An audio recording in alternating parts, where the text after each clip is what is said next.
Bonjour, bonsoir, shalom, bien-aimés dans le Seigneur, que la paix de Dieu soit avec vous, où que vous soyez en ce moment.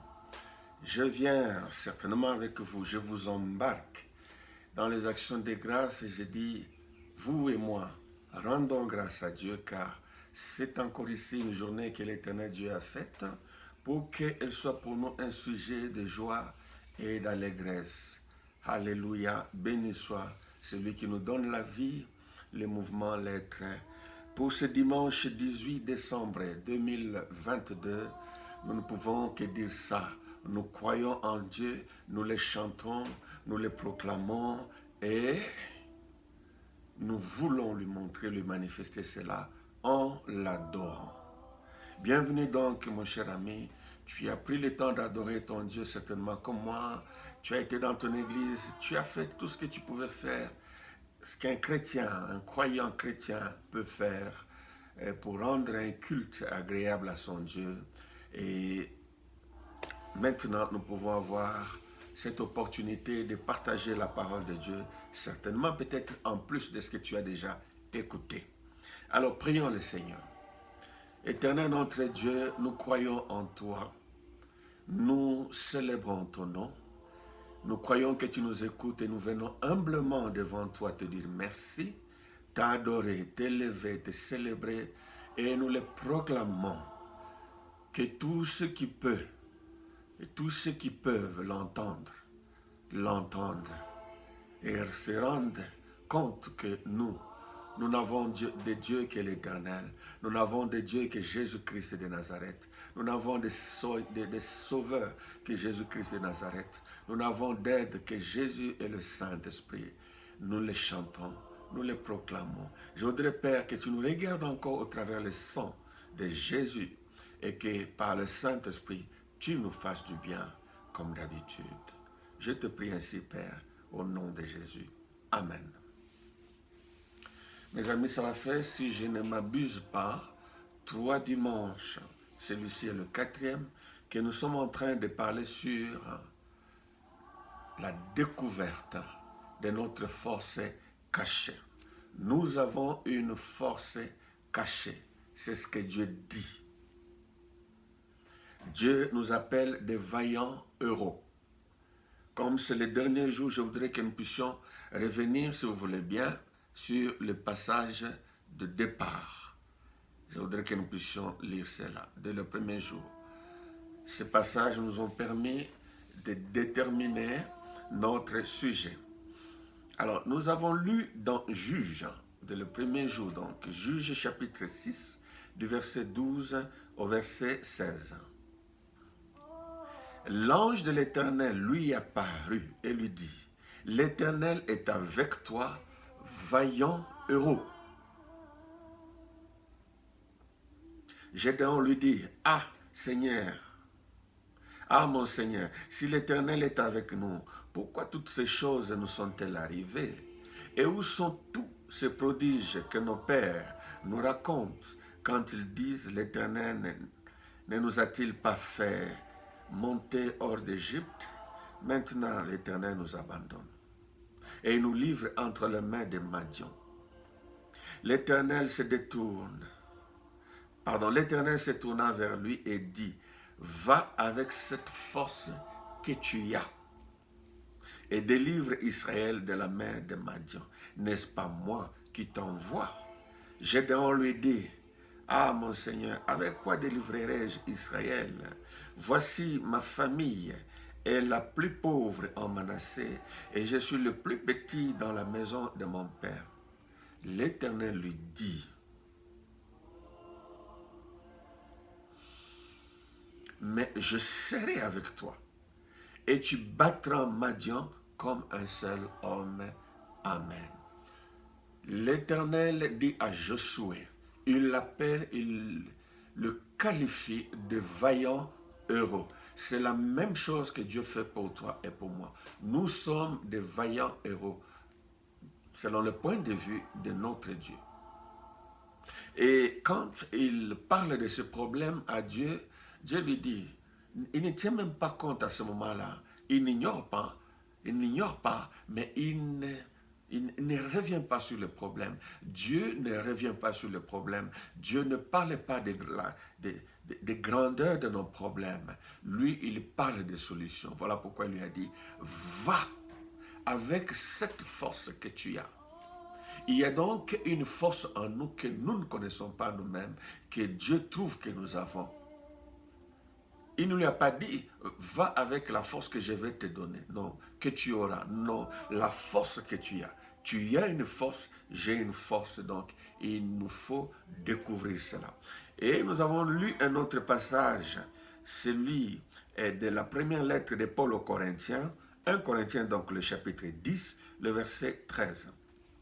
Aucune tentation ne vous est survenue qui n'ait été humaine, et Dieu, qui est fidèle, ne permettra pas que vous soyez tentés au-delà de vos forces. Mais avec la tentation, il préparera aussi les moyens d'en sortir, afin que vous puissiez la supporter. Amen. Voilà, mon cher ami, le passage, les deux passages qui nous ont permis d'introduire notre thème, n'est-ce pas, depuis le premier jour ou depuis le premier dimanche. Nous avons dit beaucoup de choses là-dessus. Nous avons pris le temps d'expliquer le fondement de cette force que Dieu trouve en nous, que Dieu proclame sur nous, que Dieu proclame pour nous, que Dieu cherche à nous rappeler, que Dieu voudrait que nous puissions tenir compte. Donc, tu es fort, je suis fort. Ces derniers jours, nous allons parler de cette dernière stratégie, de cette dernière réalité qui est la foi. La foi, mon ami, la foi est la voie de sortie, est la stratégie pour, n'est-ce pas, non seulement découvrir, mais exercer cette force-là. Nous lisons dans 1 Jean chapitre 5. 1 Jean chapitre 5, le chapitre 5, donc de 1 Jean, du verset 3 au verset 5. Car l'amour de Dieu consiste à garder ses commandements. Et ces commandements ne sont pas pénibles, parce que tout ce qui est né de Dieu triomphe du monde. Et la victoire qui triomphe du monde, c'est notre foi. Qui est celui qui a triomphé du monde, sinon celui qui croit que Jésus est le Fils de Dieu. Nous avons l'obligation de triompher devant les défis, devant les tentations. Or, la victoire qui nous permet de triompher de ce monde, après que nous nous soyons rendus compte que nous avons une force à cause de l'alliance, à cause des promesses, à cause du Saint-Esprit, à cause, n'est-ce pas, des dons, tout ce que nous avons dit la fois passée.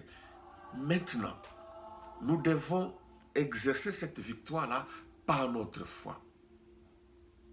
Pour vaincre, pour ne pas tomber, pour résister, pour ne pas lâcher, pour ne pas basculer dans le désespoir, pour ne pas entamer la marche de murmures qui peut nous conduire jusqu'au blasphème, nous devons avoir la foi et exercer la foi.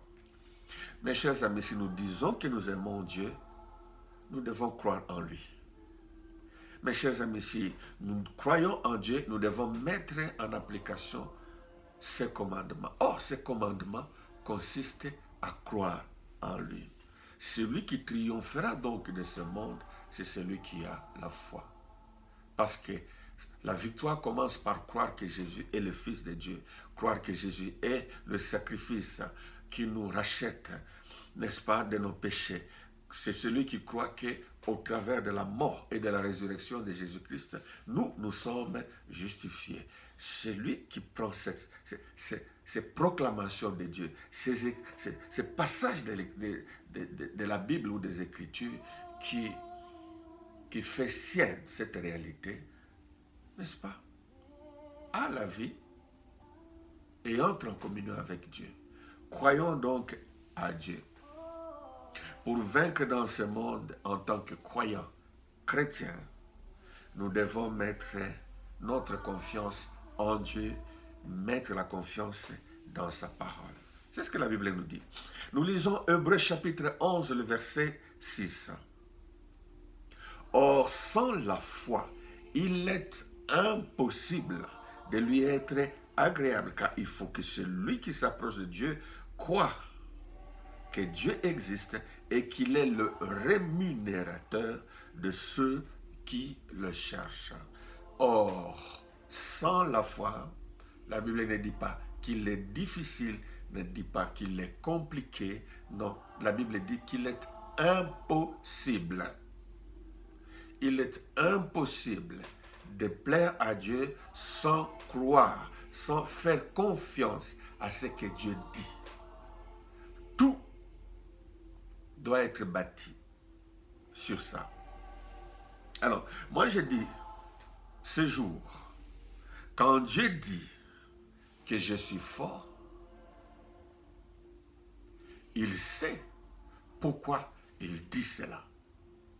Si Dieu dit que moi je suis fort, alors je ne dois pas me considérer comme faible.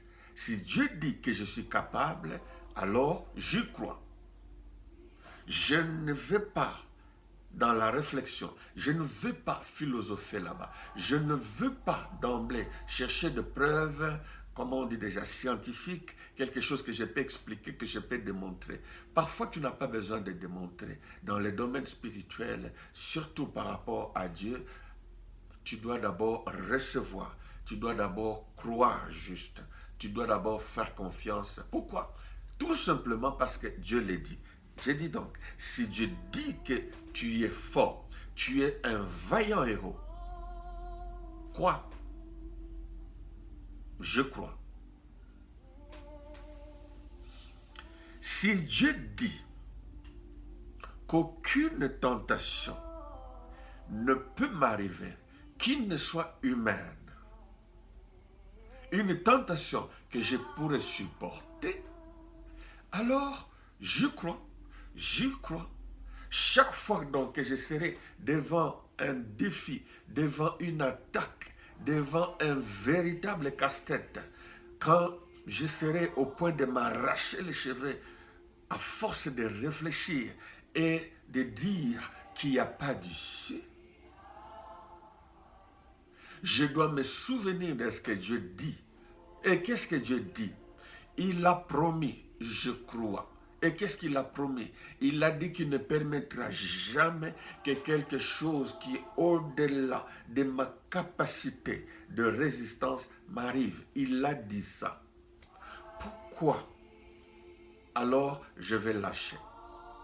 Si je lâche, ce n'est pas parce qu'il n'y a pas d'issue, c'est parce que je n'ai pas usé des capacités que Dieu a déjà mises en moi.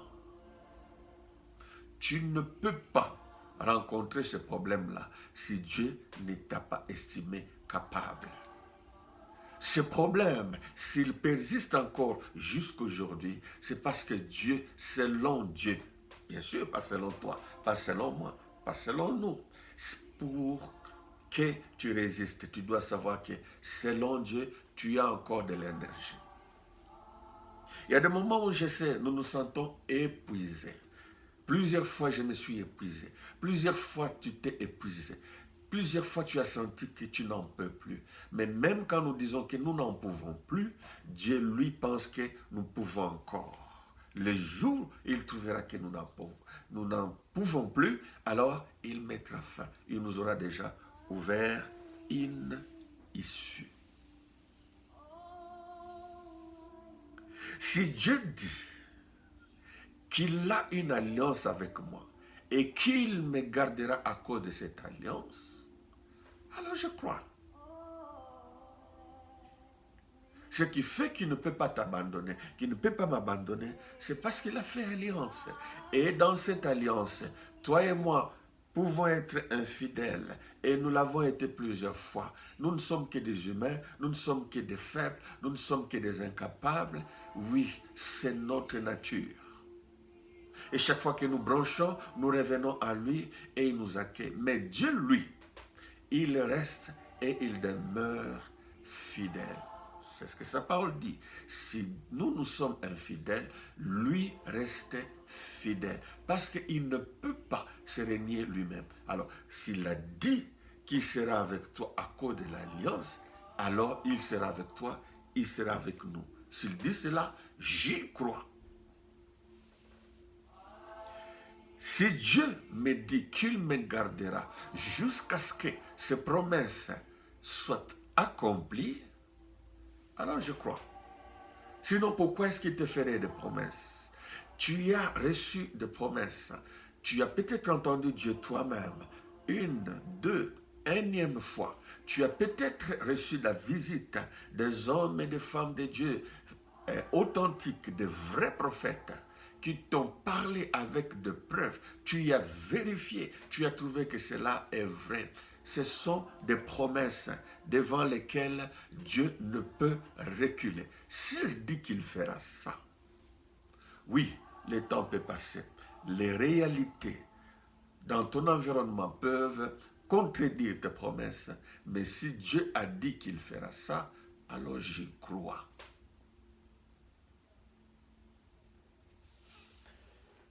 Si Dieu a dit que le Saint-Esprit m'aidera, alors je crois. Parce qu'il a dit qu'il ne va pas te laisser, me laisser, nous laisser seuls, orphelins. Et pourquoi est-ce qu'il ne nous laisse pas seuls? Parce que c'est que nous sommes incapables. Nous ne pouvons pas porter des fruits. Sans lui, nous ne pouvons rien faire. Il l'a dit. Il a réalisé notre réalité et il a trouvé un remède. Et le remède, son remède, c'est quoi? C'est sa présence avec nous. C'est qu'il est venu habiter en nous. Dieu avec nous. Dieu parmi nous. Emmanuel. C'est ça la réalisation, n'est-ce pas, de la promesse, de la réalité d'Emmanuel, Dieu avec nous.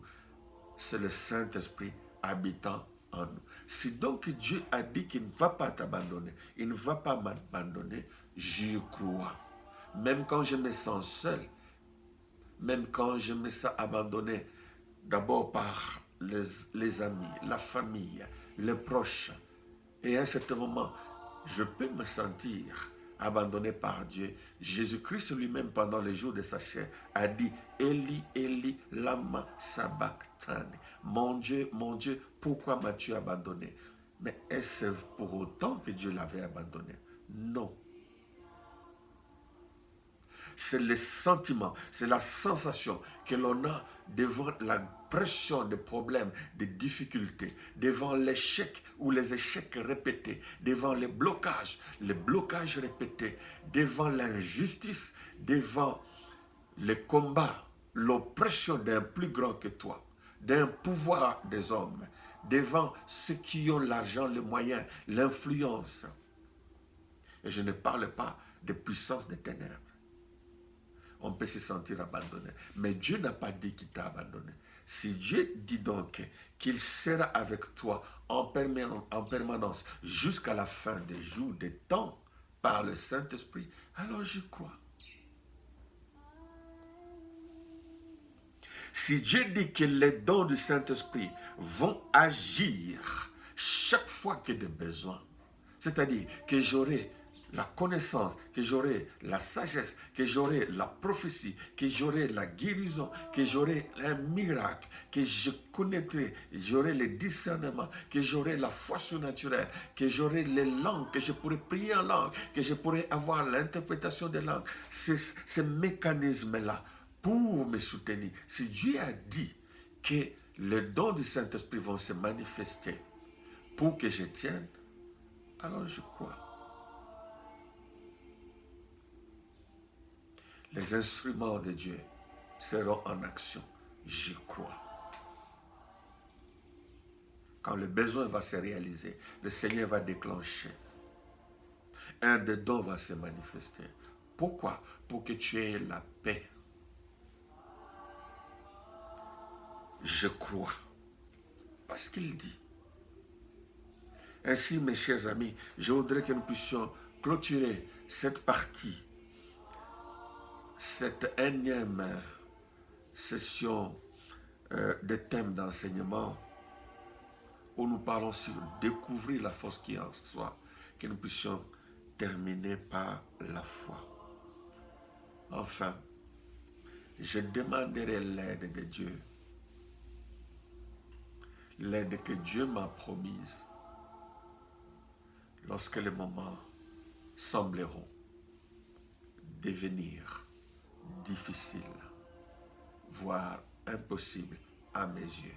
Je demanderai l'aide et je croirai que parce que Dieu m'a promis l'aide, il me l'accordera et je triompherai. Que Dieu te bénisse, vaillant héros. Que Dieu te bénisse, combattant. Que Dieu te bénisse et va. Allons avec la force que nous avons en Jésus. Que Dieu vous bénisse. Prions le Seigneur. Notre Dieu, nous te rendons grâce. Source de toute vie, mais aussi toute force. La force et la capacité viennent de toi.